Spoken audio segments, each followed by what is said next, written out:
financial futures and empowering underserved communities. My name is Ben Ritz, and I'm the Vice President of Policy Development at the Progressive Policy Institute. For those of you who don't know, we're a center-left think tank here in Washington, D.C., focused on radically pragmatic solutions for a whole host of social and economic challenges facing our country. We're the co-sponsor of today's event, and I also want to thank the Alliance for Prosperity and Secure Retirement that is also co-hosting this event with us. We're supposed to have opening remarks from Congresswoman Joyce Beatty, who is the Democratic co-chair of the House Financial Literacy and Wealth Creation Caucus. Unfortunately, she had a last-minute personal conflict, so will not be able to join us, but I'll give some brief opening remarks and then we'll move directly to our expert panel. Why are we here today? We have a lot of systems in place right now that are designed to support retirement and saving money for retirement. That's supposed to help everybody build a secure safety net for their golden years. But part of the problem is that mostly the folks who are taking advantage of this are more high-income folks. Underserved communities tend not to have the same access to these tools, or even when they do have access, they don't make use of them the same way. A study from FINRA, the Financial Industry Regulatory Authority, a few years ago found that individuals making between $25,000 and $50,000 were 15% more likely to have emergency savings that could cover 3 months of expenses if they scored above average on an assessment of financial literacy or financial capability. And that would make them more likely to be able to meet an emergency like higher income households. But unfortunately, those households that are under the most financial pressure often are least equipped to manage it. The study found that individuals with over $50,000 of income were more than twice as likely to be able to demonstrate those skills and build savings. So part of the question here is how we empower these underserved communities to be able to save. Ideally, we want to give them more resources because not every household has the resources to save for retirement. But even when they do have those resources, we want to give them the ability to leverage them for retirement better.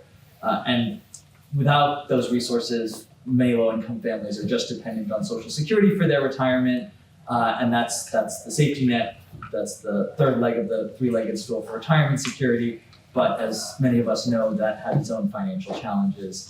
It's facing insolvency within the next decade or so, and being able to ensure that everybody, not just high-income folks, can save for their own retirement is crucial to making sure that everybody has access to retirement security.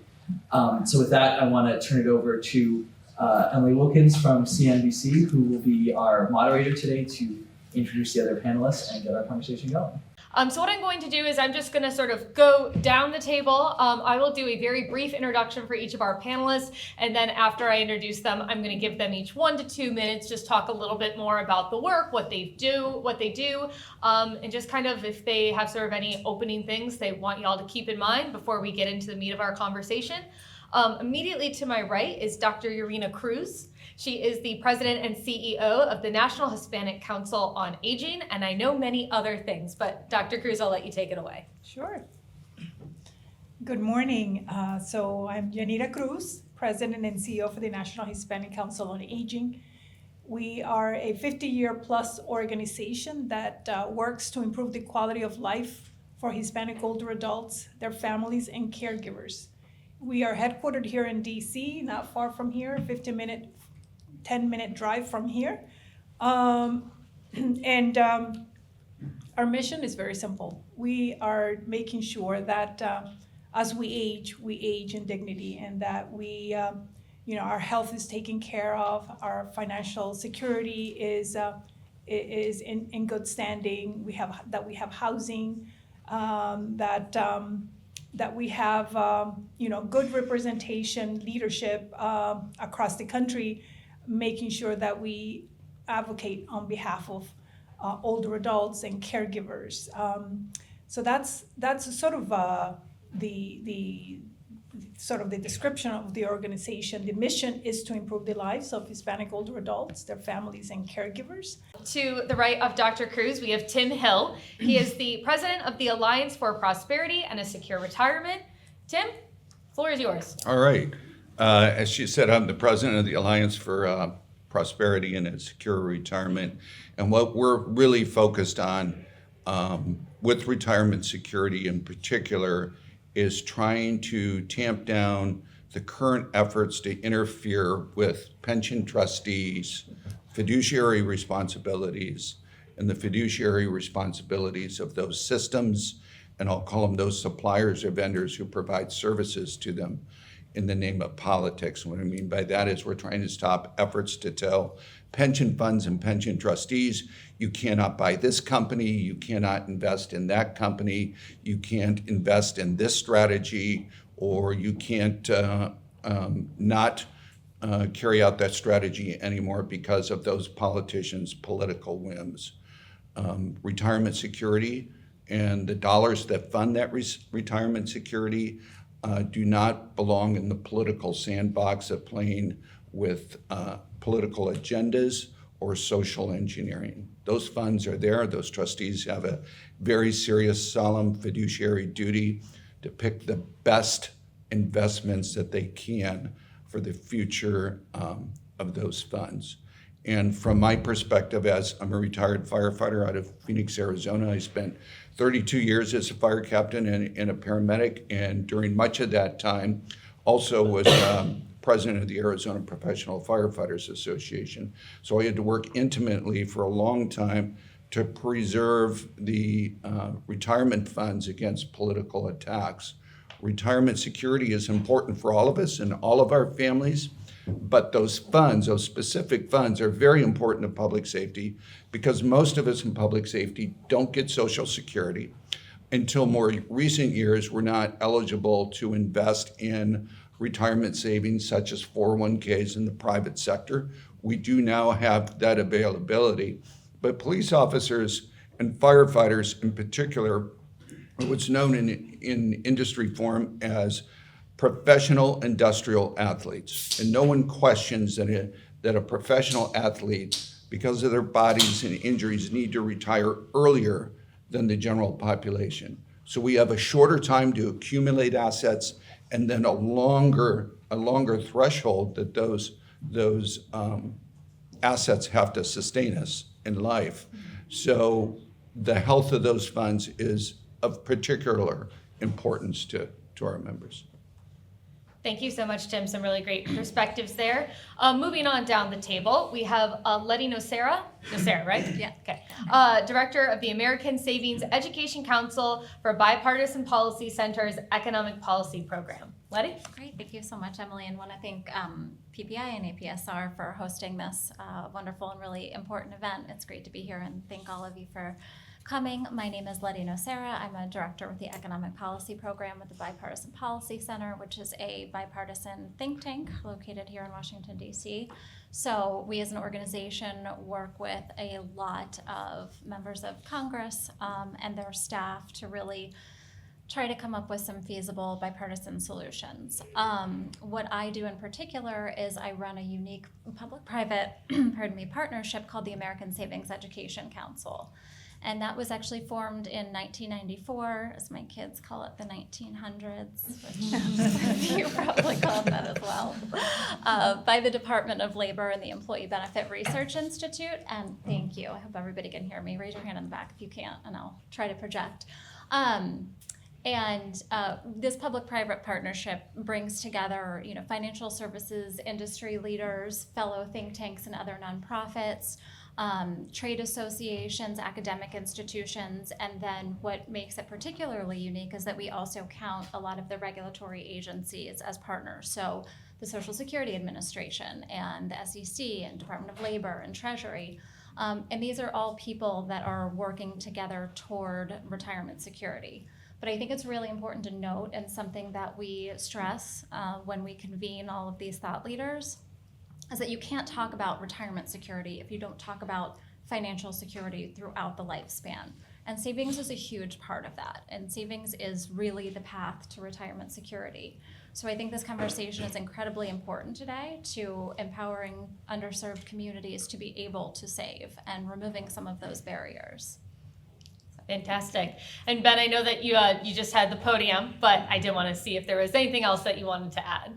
I will turn it back to you to get going with the All conversation. right, excellent. And of course, we are going to open up to questions and answers in a little bit. So if you have a couple questions or you want to start thinking of them, that would be awesome. But for now, I think I wanted to really start at the 30,000 foot view with just the very basic question that what are some of the biggest challenges that underserved communities face when they are trying to build wealth?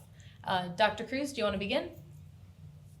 Sure. So for Hispanics and for many diverse populations, I think some of the challenges have to do with lack of access to the information.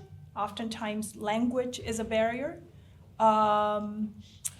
Just not having services that are available in their community that sort of speak to their are culturally competent, as we typically referred, can be a barrier.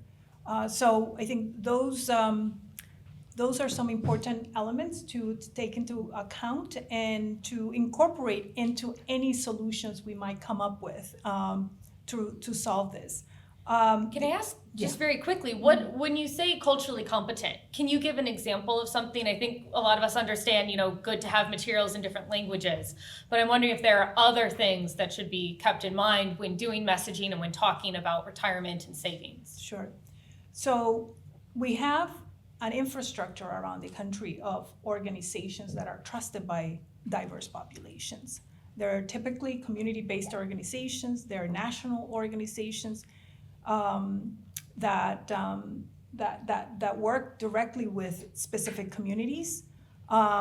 We are a founding member, for example, of the Diverse Elders Coalition. I'm not sure if there's someone here from the coalition besides us. We got one back there. Oh, there we are. So we are a coalition that represents African Americans, Asian and Pacific Islanders, American Indians, Hispanics, LGBTQ+.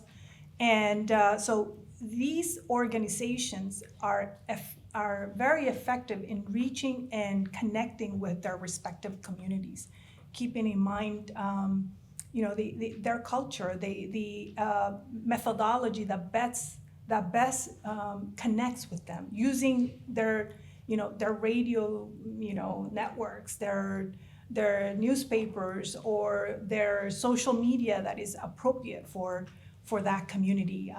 So I think working with trusted agents that already exist around the country are important elements to keep in mind when addressing cultural competency. And Tim, I know you already sort of talked a little bit about how firefighters, and I'm not sure who else falls into this category, but they can't access Social Security. They weren't able to necessarily have a retirement saving program. Can you talk, how big is this group? Who's included in it? And how big of an issue is this really across the U.S.?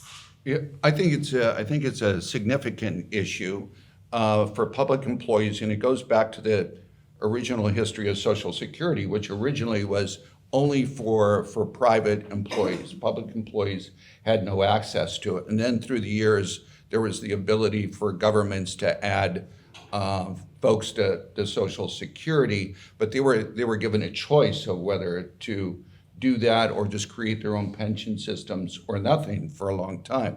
So it's true about 60% of firefighters don't have access to Social Security, and it's different state by state. In some states, all teachers are in Social Security. Other states, they are not. So it's kind of a dispersed problem, a dispersed issue, and private retirement savings, since governmental employees have been able to do that, is helped fill the void, but it is a problem. But I want to say also on the opposite side of being a problem, one of the things about governmental employment, at least at this time in history, has a high concentration of union membership. And whether it's public or private enterprise, where you have a union in place and you have collective bargaining, which has wage and benefit contracts, it really helps to significantly reduce or even eliminate a lot of these inequalities. Because if you get hired as a step 1 or a step 4 or a step 5, doesn't matter if you're male, female, Black, Hispanic, that is the pay rate for that step and that job. And then those savings and those contributions to a retirement system throughout your career, along with your employer's mandated contributions, set you up for good retirement security when you are a senior and need a dignified retirement. So my personal belief is that union contracts and union membership help ameliorate a lot of these problems that we see in retirement security. And I, of course, would, as a union member, encourage expansion of that so that more folks get that equality. And then what the Alliance does is then in the next step is then we talk to the politicians and say, stay out of the business of the people responsible for providing that security long term and let them do their job. So it's kind of 2 or 3-fold. I'm also wondering, do pension plans play a role in here, especially with some of these public employees? That's specifically what I was referring to, is that when you're an employee and you're a member of one of those, you're going to be a member of one of those funds by and large in the public sector, and there needs to be more of it in the private sector.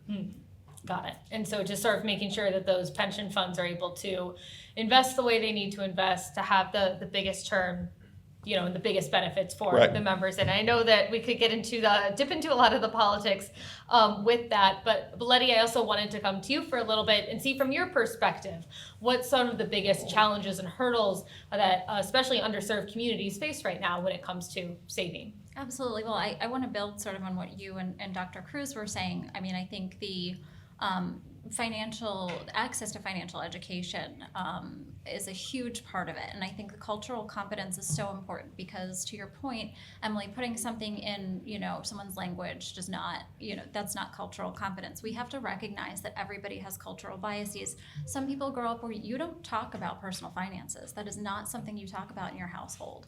Other people think that my retirement plan is going to be living with my family. I don't have to worry about that. I mean, we really have to take those cultural, just value systems into consideration when we're doing this. There is a wonderful coalition called FinEd 50 that's operated out of the Council for Economic Education. And they are boots on the ground doing the advocacy work to try to get quality financial education as a graduation requirement in all 50 states. It is currently in 25 states. I think, there are some real challenges to getting it in all 50 states, but it could be a great equalizer as a first step. I mean, taking one course in high school is not going to be enough, but as far as providing access to, all public school students, that's a great first step to sort of equalize this. It would have probably helped me more in life than my geometry class. Exactly. So, and can I ask, when you talk about education, I mean, how do most Americans, and obviously there's going to be differences, right? How do most of them get their financial education? Is it through parents? How does this usually come about? Well, and that's a great question because I think it's really shifting too. Whereas, when we were growing up and even, early 20s or 30s when we're hitting these life milestones of maybe buying a house or buying a car, getting married, some of that does come from family members, but there's so much information available digitally now, and that's how people access information. I think one of the challenges, we have seen financial literacy rates overall increase quite a bit, which is very encouraging. But I think there's just so much information and there's so many different sources that often people get overwhelmed and don't know where to go. Is this like social media, I'm wondering? I mean, as far as like folks seeing online, or are people just like Googling like, don't have enough money for retirement help?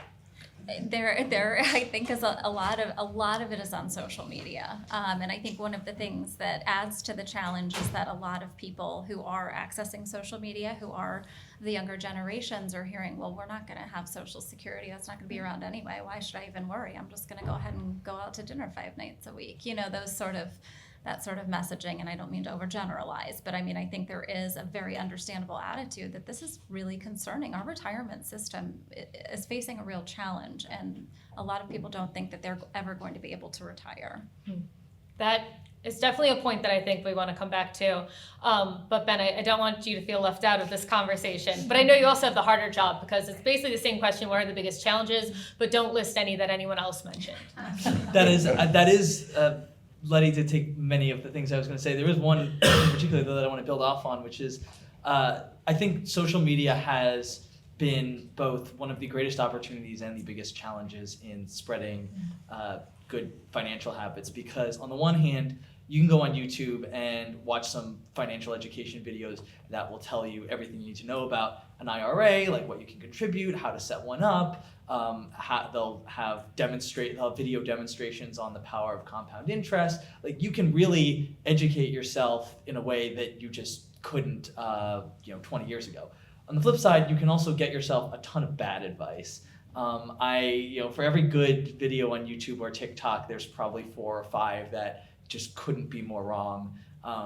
And I think that one of the biggest challenges now isn't just access to information, it's helping people figure out which of that information is good and which of it is bad, and how you're going to get people to move in the right direction there.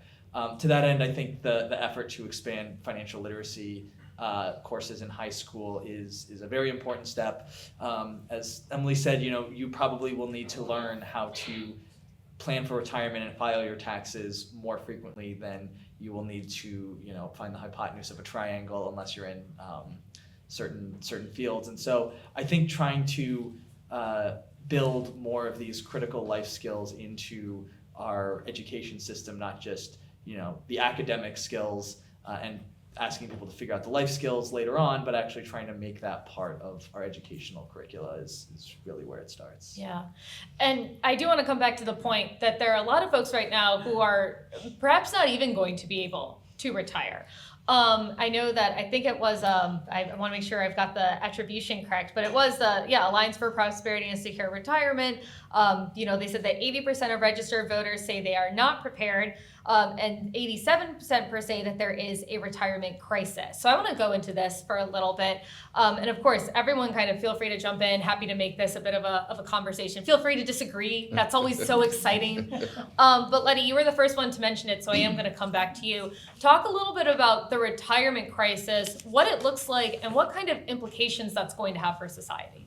Absolutely. So I do want to say, I don't like posing a problem without a little bit of a solution, or at least some sort of positive spin on it. And I know, I don't want to get too deeply into Social Security, but I know that is a real concern for a lot of people, not just young people. But as Ben mentioned at the beginning, the Social Security Trust Fund is facing insolvency by the year 2033. There is a little bit of a misconception that means the fund will just completely run dry, and that is not the case. However, that would mean, in the absence of any action by Congress, that's about a 20%, if not a little bit more, benefit cut across the board. So I think there is just a very valid concern that benefit, which is our best anti-poverty measure in the United States currently, and also a source of guaranteed lifetime income, will not be able to support them completely in retirement. I think we actually, the American Savings Education Council commissioned a poll through Public First, and there was some really interesting information. There was a lot of we surveyed people that were, not retirement age and people that were currently in retirement. And there was a lot of discrepancy between what people envision retirement looking like and where they think their sources of income are going to come from, and then where the sources of income actually do come from. So, I think almost 50% said that they didn't think they were going to be able to rely on Social Security, whereas 87% in retirement rely heavily on that as their main source of income. But another really interesting point was that, a large percentage thought that they were going to be able to continue to work part-time, and that would be a major source, whereas the retired population that we surveyed, only 7% of them had a part-time job. And so that's, I think there's just a lot of, it's really difficult to have the conversation about what do you want retirement to look like for you? People don't know. They, that's a really challenging thing to think about. They don't know what they want retirement to look like and what they're going to be capable of, quite honestly. I mean, there are health concerns and other things that come about unexpectedly. So I think it's just, there's not a lot of education around what retirement actually looks like. And I think that's a big part of the problem. Yeah, and I want to build on that because I think I hesitate to generally use the word retirement crisis because I think we have problems and challenges, but I would not call it necessarily a crisis. And because I think those stats you said are so instructive because 80 to 87% of people think they won't be able to retire, they won't be ready for retirement. But we know that 80 to 87% of people over the age of 70 aren't working, they aren't in poverty. Obviously the numbers are much lower than that. And so I think one of the biggest challenges is helping people not just have the savings to plan for retirement, but actually understand what they're actually going to need in retirement, how that planning works, because we spend a lot of time being concerned about folks not saving what they need and not being ready. But there is also a risk of people being overly afraid of challenges that are actually quite manageable. And if we had better tools to explain to people how retirement actually looks and give them better tools to manage their money in retirement and make that information up front earlier, not only could people be making better financial decisions to get them ready for retirement, but that also might ease some of this anxiety, which for many folks I think is real, but especially higher up the income distribution, maybe not as big of a fear as it needs to be. Is there one particular piece of misinformation or a misconception that people have that you just want to address right here, right now? Lettie beat me to it. It's that you're gonna get something out of Social Security no matter what. The baseline scenario is you get a 20 to 25% benefit cut, which would be a very big benefit cut. If any politician said, let's cut it by 25%, I think we all know how their reelection would go. But the reality is, for most people, you're going to get at least 75% of your benefit. It's possible that as part of some package of reforms, Congress reduces that level further for people who are very high income, but even they will still probably get something. So Social Security is going to be there. It is going to be part of the retirement safety net. It's just, the level that's going to be a question. And I know this is where Dr. Cruz wants to jump in about a particular hole here. Right, thank you. And speaking of Social Security, I think Social Security is important for all of us, for every American. It is particularly important for diverse populations who have historically experienced jobs that paid very little, that don't give them the flexibility or the support to plan for retirement. Approximately 80% of diverse populations rely on Social Security. So as an organization, and I would say as the Diverse Elders Coalition, we want Congress to take action on this. We want Congress to preserve Social Security, expand Social Security, perhaps even look into changing the definition of what family is, so that you don't have to be married to be able to get benefits from Social Security once your spouse passes away. So I think SSI is also another important program particularly for low-income populations. So again, preserving and protecting SSI is just as important. And I know there are members in Congress who are interested in this. So I think we need to continue to hold them accountable. If I can build on that, you want disagreement, so I'm going to disagree with Ben a little bit. I don't think we have a retirement crisis today so much, say, for our generation, but I'm very concerned about the other generations, millennials, Generation X and Z, and particularly as that applies to the underserved communities, because to build on what you said, they're starting from a point where they have low salaries, right? So even if they're above the poverty threshold, the calculation is you should have 80%, your annual income should sustain at about 80% of what it was when you were working to maintain your lifestyle. Well, if you were barely above the poverty line, and now you're going to go to 80%, and now because of what's going on with the Social Security Trust Fund, that benefit is going to get reduced further. To me, that's a crisis. And then you build on top of that what's already a crisis with home ownership, with the younger generations. Home ownership at the end of your lifespan, those end of life years, frequently becomes what pays for your long-term care, whether it's because of physical ailments or dementia or whatever. Those are enormously expensive years. And I personally know many, many families that have drawn on the sale of their parents' or grandparents' home so that they could finish out their final years with good health care and dignity, and particularly for the underserved communities where home ownership is a challenge to start with.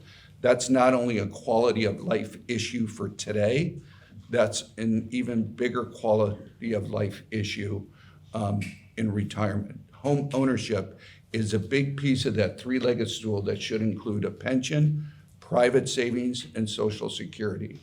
And that private savings piece, home ownership is, for most Americans, an enormous piece of that. So I'll disagree with you from the standpoint on, I do think that we are definitely building to a retirement crisis. I'll just very quickly clarify that I think I actually agree with basically everything you just said, and it's maybe the Yeah, I disagreement was gonna solely be like, applies. wait, we all agree it's not a crisis. Yeah, I So think boring. it's solely. I think it is solely a question of the word crisis. But yes, I absolutely agree that that less of a problem today, a greater growing problem for the future. And I would I would be more likely to definitely use the word crisis for the housing situation, which I think is really. Yeah. And I And hate to feel be like a you downer. also- I hate to be You a could probably downer. also add the whole student debt measure in there Yes, as well, as far yes. as the debt people have that they are carrying, and Yes. which feels like an entirely another conversation to this one. Well, Um, I will chime in on that one aspect there, which is I think since we're talking about financial education, I think one there are tons of changes we need to make our higher education system, and that's a whole other conversation. But just teaching people about the different mechanisms of financing education, giving people more alternatives, having people understand, like, when you take out student loans, this is what it means for you. Like, we could have a lot more financial transparency around how the student loan system works, the probability that a degree you pursue is going to pay off. I think that is an important part of financial education. Dr. Cruz, I want to talk with you a little bit about having emergency savings, because obviously this is another big thing. You might be doing okay, making your payments, getting your meals in, and then suddenly something happens. You come down with a serious illness, you break your leg, there's a huge issue, and suddenly it's thousands and thousands and thousands of dollars. Can you talk a little bit about kind of how common that is and how much that impacts people's savings and then financial futures after that point? Right. So thank you for bringing that up. I think for a lot of members of the diverse segment, when we retire, we go into retirement with multiple chronic illnesses. Why? Because we've experienced lack of access to healthcare. We have the highest uninsurance rate still today, even after the Affordable Care Act. So I think as we age and as we go into retirement, we go in with that deficit of chronic illnesses, which are expensive, costly, and I think that's something that it's a reality. We're living with that. There is one positive factor, and I too like to come up with solutions as we look at challenges, and that is familia. We have this as part of our culture, we believe in our family and rely heavily on our family. We support each other. And there's been plenty of studies showing that this is a protective factor for many diverse populations. And we ought to continue to support those protective factors. So family comes in and pitches in when necessary. And so I think those are important factors to keep in mind. Again, when we talk about cultural competent solutions, how can we build on those protective factors that are so much prevalent in our communities that can help to resolve some of these issues. The other thing that came up as we were talking earlier is using grandparents as vehicles of disseminating information that is useful in financial security, the importance of savings and how to save. Our grandparents have tremendous lessons because they've had to endure some severe challenges in life, and yet they're there. They've been able to survive and thrive. And so to the extent that we can, capture those lessons from our elders and use our older adults as agents of communicating information to grandkids and great-grandchildren, I think will be phenomenal, not just for Latinos, but for everyone who believes and has a connection with grandparents. I want to see, does anyone else want to weigh in on kind of emergency savings or how to either make sure that you're handling things in an emergency, or once you are already retired and you already kind of have that set amount, how to make sure that you're able to handle things when you do have a month or several months where you have this unexpected expense that comes in. I'd like to jump on that one for a minute to talk about, for folks who have access to 457s or 401As, there are clauses in the law where you can apply for emergency withdrawals every so often, right? And again, particularly at the lower end of the income spectrum, even for those who have access to those. I sat on our city's deferred comp board for many years, and one of our duties was to approve or disapprove those emergency withdrawals. And while it's great that that money is available for emergency withdrawals, if you have that situation in absence of a defined benefit pension, then those folks that can only rely on DC plans but have to constantly be making emergency withdrawals, that undermines their retirement security. Because then when they get to retirement age, they had to do so many emergency withdrawals from their 401A or 401K that they have less of a pot of money for retirement. So I think emergency savings should be emergency savings, and that really the biggest tool we have to address the retirement crisis in the future is making sure that everyone has some form of defined benefit pension in addition to these 401 type savings accounts, which again are great, and families get desperate and they withdraw from them. So the creation of emergency savings in addition is enormously important. I'd also love to jump in on this. I think emergency savings is a huge part of the retirement savings conversation. And one of the reasons is what Tim just said, for those who are able to have emergency savings, it really prevents taking hardship withdrawals or loans from retirement accounts. The Collaborative for Equitable Retirement Savings just did a study, and they found that, speaking of underserved communities, 29% of Black women between the ages of 55 and 59 withdrew money from their retirement account, and that is almost at retirement age. And so this problem worsens in underserved communities as it gets closer to retirement, which is a huge issue. So having an emergency savings account is going to prevent some of that. It's called leakage. I can't stand that word. It's really gross. But you know, when people do hardship withdrawals or loans, it's called leakage from a retirement account. And then, you know, if you're withdrawing that money so close to retirement, the ability you have to replenish it becomes much less. And so I think there's been a lot of progress on the emergency savings front. The Secure 2.0 Act actually included 2 provisions that are hugely beneficial. They are linked to retirement accounts, those 2 provisions, which I think there's a lot of controversy over whether, you know, just behaviorally, you know, because if you're taking money out of that, even though it is from, you know, something that's been designated for emergencies, you still sort of feel like you're taking money out of retirement.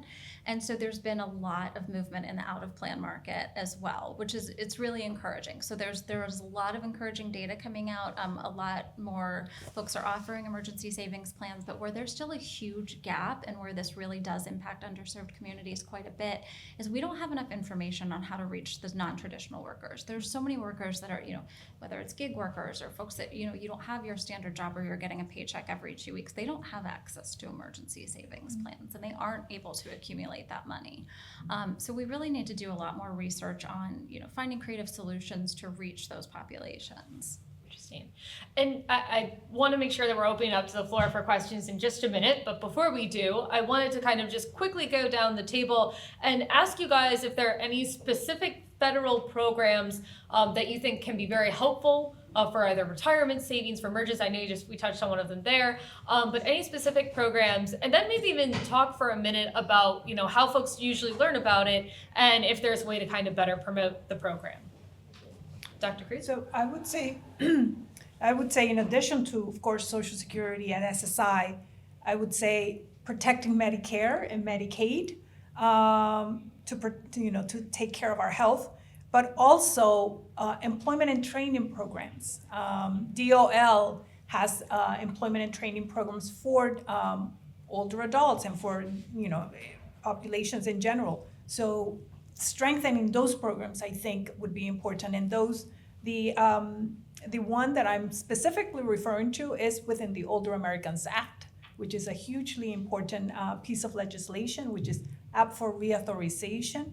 I'm not sure what will happen in this session, but certainly we want to make sure that employment and training is a big piece of that legislation, and that it gets expanded so that folks can have a job if they are able to have a job.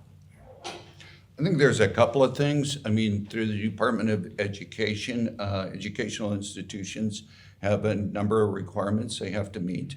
And I think financial literacy should be a federal mandate at every level of education in this country. I also believe that whatever the federal government can do through Congress and DOL to encourage and expand union membership. I mean, it's a fact. Study after study after study shows that union membership equals a better quality of life with higher wages and a higher level of retirement security.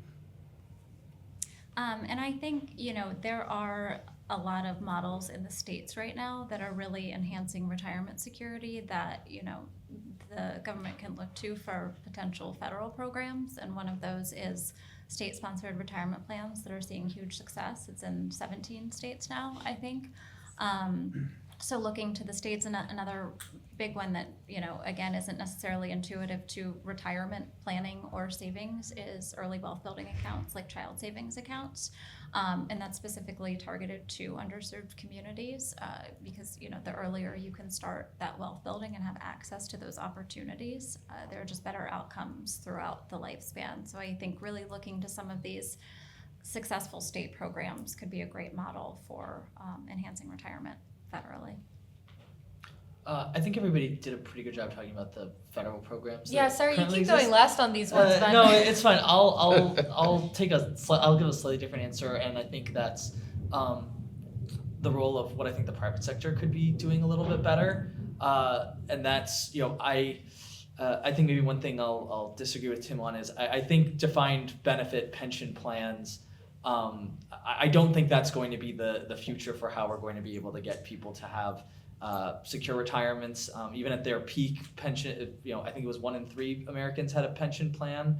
And we've been moving more in a defined contribution world, but I think there are steps that the private sector can take to make defined contribution plans operate more like defined benefit plans. If we're able to incorporate better lifetime income options into, and by lifetime income options I mean elements that allow people to take the savings they've built up in a defined contribution plan and turn that into a reliable source of income throughout the rest of their lives. I think that's both an important financial education tool, and it's a way to help people have more secure retirement once they get there.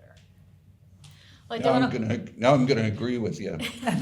Well, I do believe that DB pensions are the best product, the most economic, efficient way to provide for retirement security for all Americans. There is definitely a political bent against that. Hopefully some of that will shake out over the years, because it's really the cheapest way to do it. It's most efficient. It provides for lifetime income. But with that being said, I know we're not talking about that really today, but the other question is, which is equally important, is de-accumulation. You have that set of assets now, you're retired. Should you annuitize it? Should you put a 3.5% cap on your withdrawals? Just those, for all of us, de-accumulation is a huge issue. And there's been almost no financial education on that whatsoever. Well, we can talk about de-accumulation if someone would like to ask about it. But obviously the floor is open to any questions that you guys have. Yes, up here in the front. Hi, my name is Lettie. I'm coming from Europe. And so in Europe, the government funds college, primary and secondary education, healthcare, pensions, all those things. But we also pay a lot in taxes. Like we pay 15% income tax, an additional 20% social security contribution. So, and that's quite different here in the US as I experience it. My question would be, how would you fund all these federal programs, and how would you grant government pensions without substantially increasing taxes or government debt? All right, Creative budgeting. No, just kidding. I'll take that one. I mean, the reality is the short answer is we can't. We either have, right now we're spending a lot more than we're taking in. Last 2 years, this year and last year, spent $2 trillion more at the federal level than we raised in revenue. And we had a paper out on this back in January, but if we stuck to President Biden's $400,000 pledge, the pledge not to raise taxes on anyone making under $400,000, there's no way to fund, this expansive agenda. We actually can't even fund what we already are promising, let alone new stuff on top of it. So, we have to have a moment where we decide either we're going to expand these programs and we're going to pay for them, and that means we have to have taxes that look more like Europe, or we have to find a way to make do with what we have, try to take the dollars we're already raising and spend them more efficiently. The reality is the solution is somewhere in between those. But the reason why Europe can have these more generous programs is because you pay more, and there's just no way to break that link between the two. I'm not sure, it's really difficult to talk about this, on a national scale. But part of the success of some of the state programs are a lot of public-private partnerships. And I know you were talking about the private sector needing to sort of step up a little bit. And I think, that's a really difficult when you scale it out to the national level, but I think there could be some opportunities there as well. But I agree largely with what Ben just said. We have to make a choice, and that's just the way it is. Any other questions? And thank you, by the way, for starting with your name. It is much appreciated. Yes, in the I have back. a question. Hi, DDA Churn with Diverse Elders Coalition. Thank you, Dr. Cruz, for the shout out earlier. I'm wondering if any of you are familiar with the recent rule that was released by the Department of Labor around the financial planning sector called the Retirement Security Rule, that tries to place additional guardrails on financial planners and how that might affect retirement decisions that are made by older adults in our case, but retirees in general. Any reactions to the rule and what the long-term impacts of it might be? Well, this is Lettie speaking, not the Bipartisan Policy Center, for the record. I mean, I will say the consumer advocates are hugely in favor, and I think the industry folks are hugely not in favor. I mean, I think one of the big challenges, and I don't mean to really sidestep your question and not take a position on it, but one of the challenges is that financial planners, by and large, aren't going to work with people with low account balances. And people in underserved communities don't tend to have huge account balances or any account balances when you're talking about retirement. So, to the degree that it would impact sort of the population that we're talking about today, I don't know. I don't know the answer to that. I do think there are some benefits to making sure that there aren't bad actors out there, because I do think there are some folks that take advantage and do give poor advice. But I also think you don't want to limit access for those that are able to receive some sort of financial planning. So, I mean, I think there are pros and cons to it, but I know it's it's a very hot button issue right now that will continue to be contested and debated. Thank you. Or do we have any other feedback, comments? All right. Any other questions? Yes. Hi, Alex Kylander. I had a question a little bit about wealth building. I know that it was mentioned that it's important to, early on in either kids or young adults' life, to help them understand through financial literacy and through wealth building, to build up the assets they need for retirement.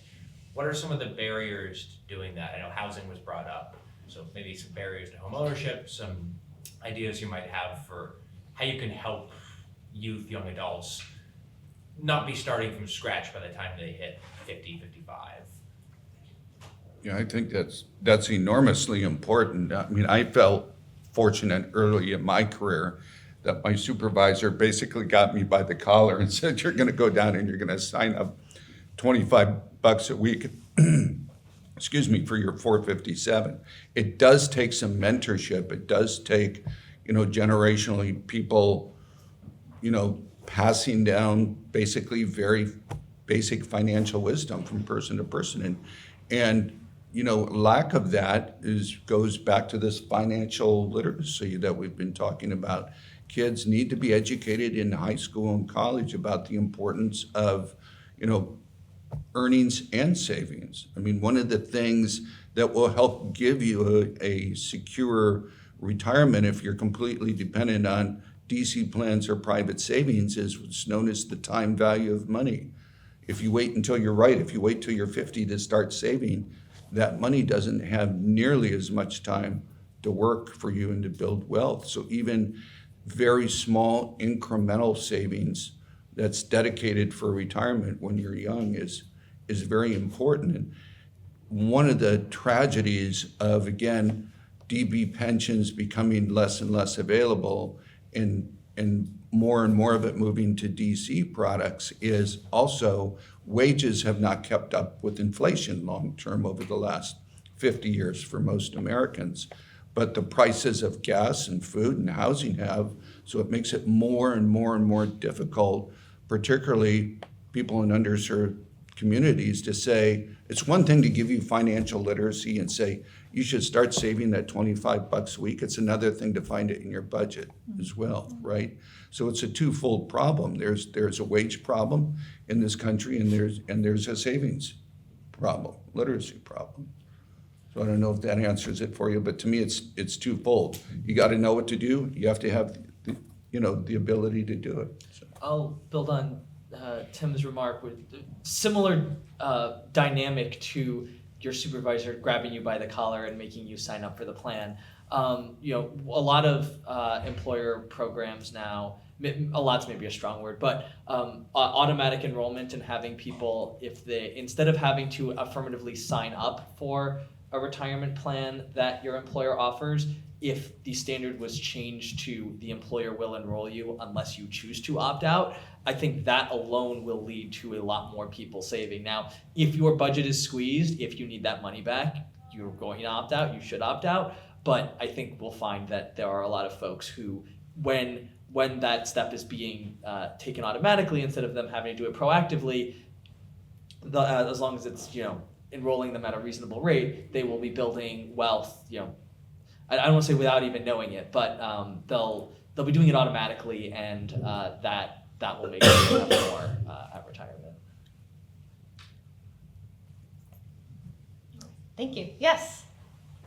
Hi, I'm John Wong. I was wondering if the decline of DP products is really that much of a concern, given that annuities should be a good substitute for them if people have built up a good amount of lifetime or savings near retirement, right? And we know that there's some novel product about combining disability benefits with annuities, where there's some efficiency there, because if you combine both, you can't take advantage of both of them, and there's like less moral hazard when you're underwriting. Why haven't we seen more of these kind of products emerge if there really is a demand for like a stable retirement income? That's a good question. And annuities come in many, many different forms. One of the problems with annuities in the past has been, although I do think there's some newer products that are becoming more efficient, but many annuity products in the past have had huge commissions that were paid, which comes out of the money that you pay to the insurance company or the broker to provide you with that annuity. One of the magic pieces of DB funds is that the fees are so low on them because you have this large institution managing money not for profit for so many people. So their economies of efficiency let a lot more of that money flow into your lifetime retirement security. Whereas again, annuities, they have a bad reputation for fees and commissions and those types of things. I think there's been enough pressure on the industry the last several years that now there are some efficient products. BlackRock just announced a new product a couple of months ago with almost no fees attached to it at all. So again, but annuitization is going to take your money, whatever that pot of money is, and try to calculate it out over your actuarial lifetime. So the actuarial longevity risk belongs to only you. It's not shared with a pool of people, so you can run out of money. The other risk with that is if you were not able to save enough money during your working years, even if you do annuitize it, can be a very small amount. And from the political standpoint, because of everything Tim just said, annuities have historically not had a great reputation. So you say the word annuity and everyone's like, no, we're not going to touch that with a 10-foot pole. So, I think there definitely is a lot of progress made there, but it's lifetime income or guaranteed income is the way that it's framed now. It's the same thing. Thank you.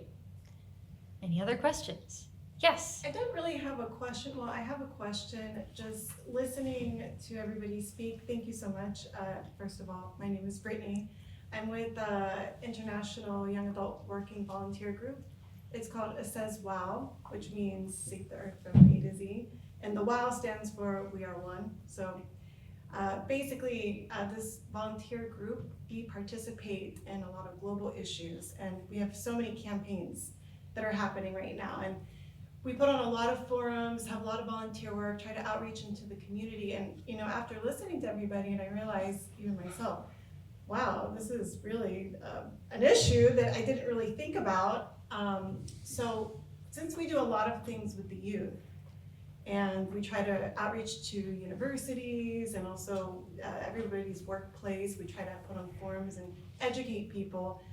I guess what I want to ask you guys, what do you think, what would be the best message to spread to bring, first of all, awareness? And who would we contact? How can we talk more about this? How can we educate the people more? Because, sitting here listening to everybody, I don't even think I put too much thought into it. I was just interested in the topic, but I'm actually really happy that I came. And my part as a event coordinator and a volunteer, I really feel motivated to do something now. So if you could just let me know what would be the best way, where should I start?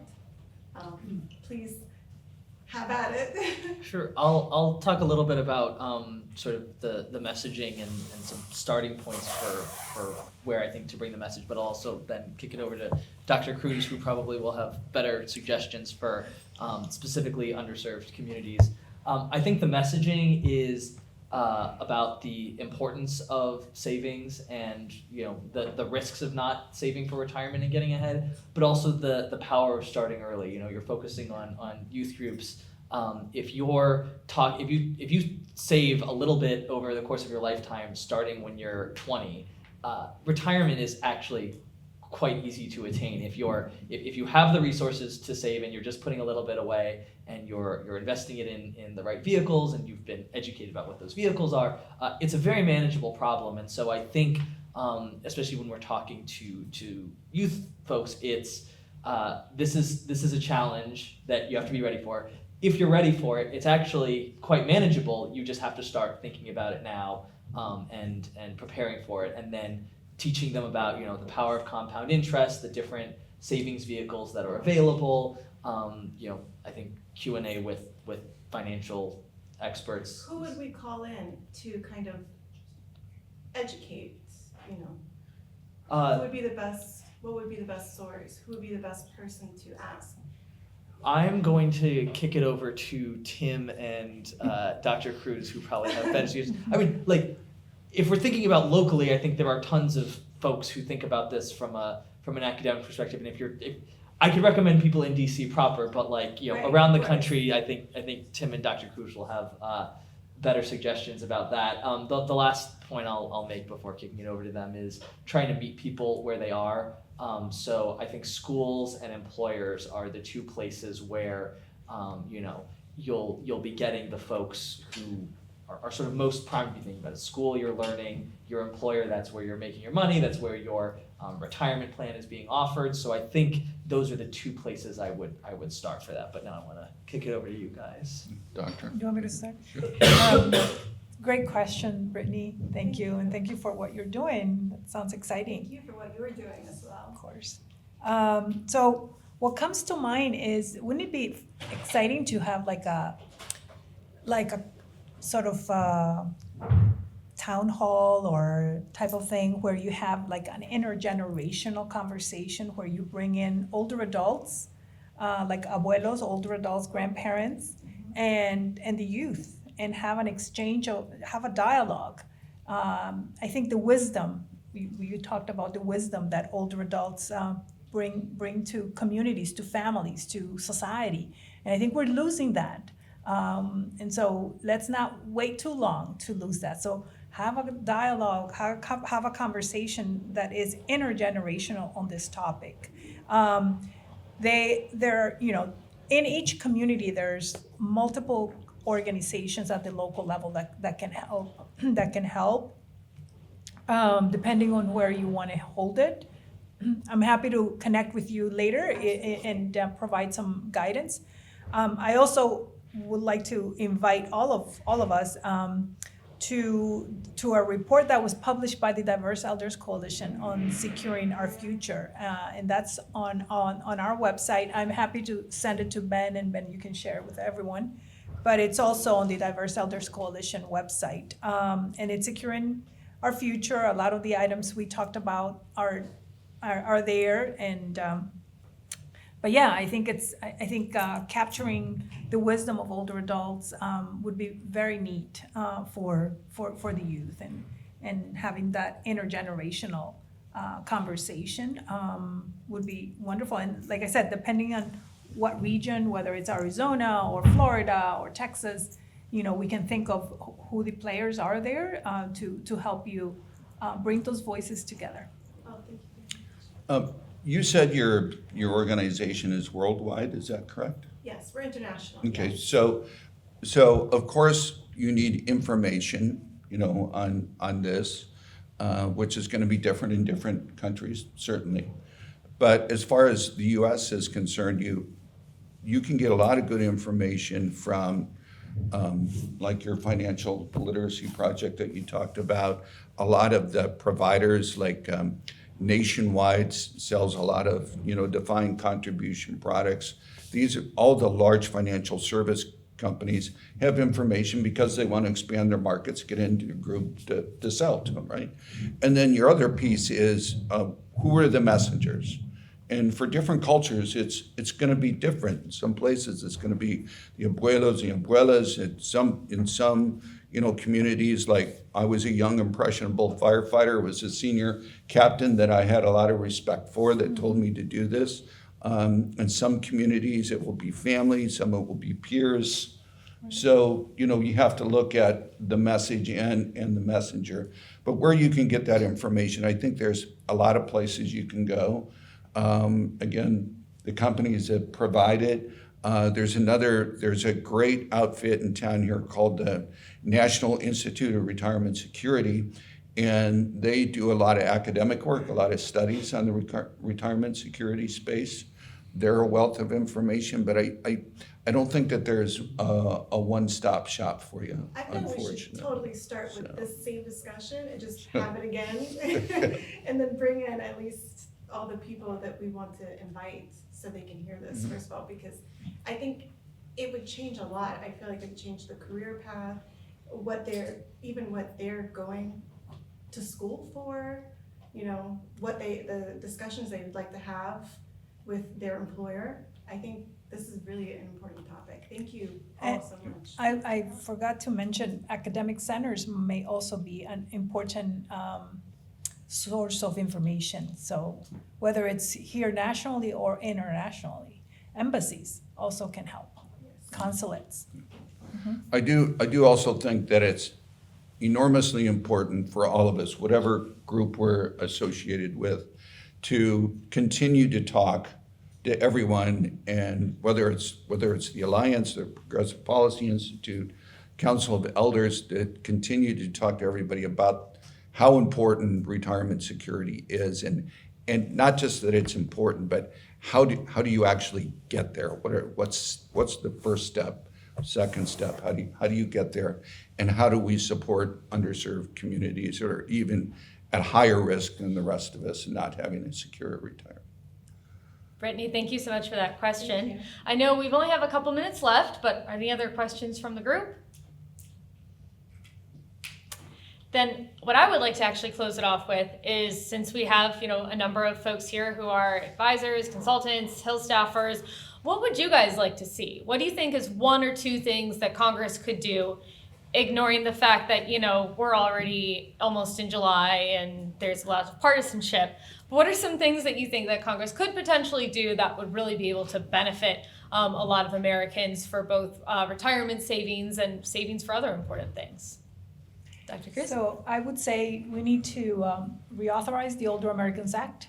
It's due, and we need to make sure we protect the programs that are there, and also continue to protect the safety net, Social Security, Medicare, and Medicaid, and SSI.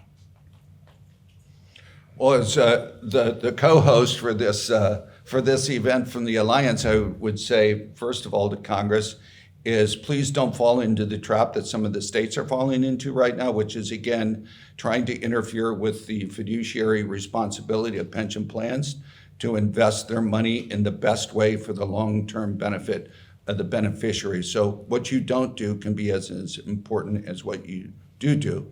But I do believe that anything to promote financial literacy, auto-enrollment, auto-transferability, as you change jobs, and reciprocity between state plans, to continue that automatic, just like you pay Social Security kind of without thinking about it, that you will always be contributing to your retirement security along the way, and then protecting those monies for the beneficiaries. I agree with everything Dr. Cruz and Tim just said. I will add a piece.